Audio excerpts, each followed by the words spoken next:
Welcome back guys, grow with me. मैं संध्या आप सभी का स्वागत करती हूं। गाइस, हम सबको अपने दिमाग को बंजर होने से बचाना चाहिए। दिमाग का बंजर होने से मेरा मतलब यह है कि हम अपने दिमाग को सही इस्तेमाल नहीं करते। समझौता करने की आदत बना ली है हमने। जिंदगी जैसे है वैसे ही जीने की आदत बना ली है। क्रिएटिविटी खत्म हो गई। इमेजिन की ताकत पे गौर नहीं किया। इमेजिनेशन खत्म हो गया हमारी जिंदगी से। विकास कैसे होगा? कैसे होगा विकास? जिस तरह से जमीन हम यूज करते हैं फसल उगाने में, अपने दिमाग को भी तो यूज कीजिए इमेजिन करने में। बहुत काम आएगा ये। इमेजिन ना हो तो समझिए कि जिंदगी जहां है वहीं रुक गई। ये जो आज आधुनिक भारत बना है ना, गैजेट्स, लैपटॉप, मोबाइल, टीवी, ये एक वक्त में नहीं था। ये सब किसी के इमेजिन के रिजल्ट हैं। वो प्राचीन भारत जब लोग पत्थरों से हथियार बनाते थे, और आज परमाणु बम, ये भी तो किसी के इमेजिन का रिजल्ट है। मतलब आप समझ रहे हैं ना कि जब हम इमेजिन करेंगे, जब हम कल्पना करेंगे, तभी उसे साकार रूप देंगे और तभी हम नित्य नई प्रगति के पथ पर आगे बढ़ेंगे, बड़ा बनेंगे, ऊंची उड़ान भरेंगे। इमेजिन करना बहुत जरूरी है। लोग कहते हैं काल्पनिक है। अरे काल्पनिक है, लेकिन तब तक जब तक उसे साकार रूप देने के लिए, उसे अस्तित्व में लाने के लिए हमने प्रयास नहीं किया। और प्रयास कैसे करेंगे जब इमेजिन ही नहीं करेंगे? तो मेरा कहना बस इतना ही है। अक्सर लोग समझौते करने की आदत हो जाते हैं, पर समझौता कहां करना चाहिए और कहां नहीं, यह जरूरी है।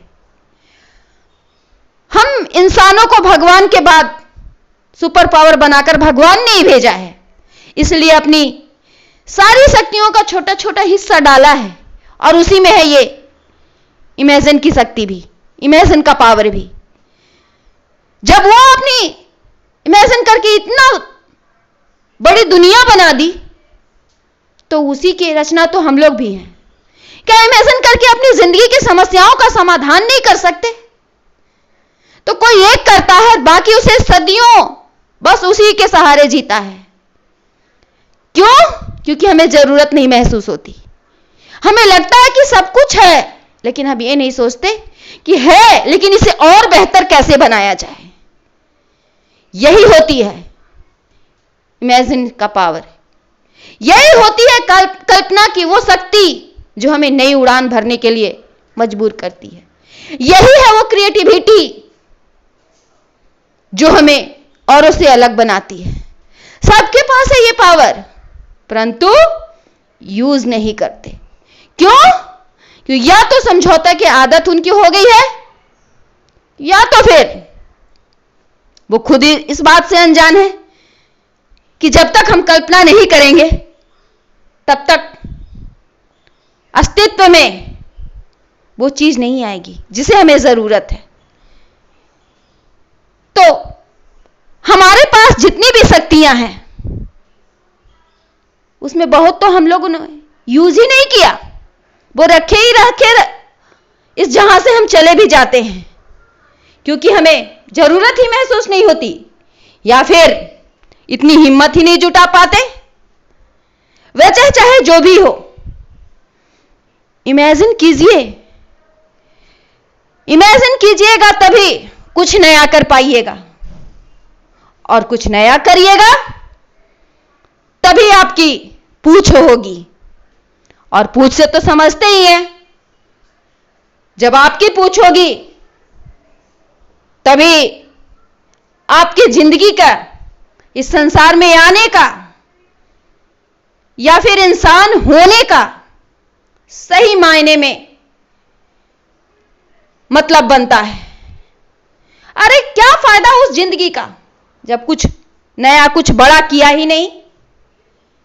तो जो चीज है, काम तो उससे चल रहा है, इससे छोड़िए और इसको और बेहतर कैसे बनाया जाए और सुविधाजनक कैसे बनाया जाए, कुछ इमेजिन कीजिए। वर्तमान परिस्थिति भी कुछ ऐसी बनी हुई है कि जो रीति नीति पहले चलती थी वो नहीं चलेगी। कोरोना की मार, चारों ओर हाहाकार, जिंदगी हमारी पहले जैसी रही नहीं। तो इस परिस्थिति में भी हमें कुछ सोचना चाहिए। इसका इंतजार करते रहने के बजाय कि कब वैज्ञानिक कुछ करेंगे, वैक्सीन निकलेगी तब कुछ होगा, यह सब तो चलता ही रहता है। व्यक्तिगत तौर पर भी हमें कुछ इमेजिन करना चाहिए जिससे अपनी जिंदगी की प्रॉब्लम तो सॉल्व हो ही, दूसरे की भी जिंदगी का कुछ प्रॉब्लम सॉल्व कर सके। तभी हम जिंदगी में आगे बढ़ेंगे, खुद की मदद करके, दूसरों की मदद करके। जब हमारी खुद की मदद होगी तभी हम दूसरों की भी मदद कर सकेंगे। और इन सब के लिए हमें इमेजिन करना ही होगा। इमेजिन करेंगे तभी विकास करेंगे, तभी समस्याओं का हल निकलेगा। माना कि अब कुछ भी इमेजिन करने से सफल तो नहीं हो जाएंगे, लेकिन इमेजिन करेंगे, 10 करेंगे उसमें एक तो कामयाब होगा। और संघर्ष करने से मत घबराइए। इस दुनिया में आए ही हैं संघर्ष करने के लिए, गिरने के लिए तो गिर के उठने के लिए भी, ठोकर खाने के लिए तो संभलने के लिए भी। तो उम्मीद करती हूं कि आप सब अपनी इमेजिन पावर का इस्तेमाल करके कुछ नया करेंगे।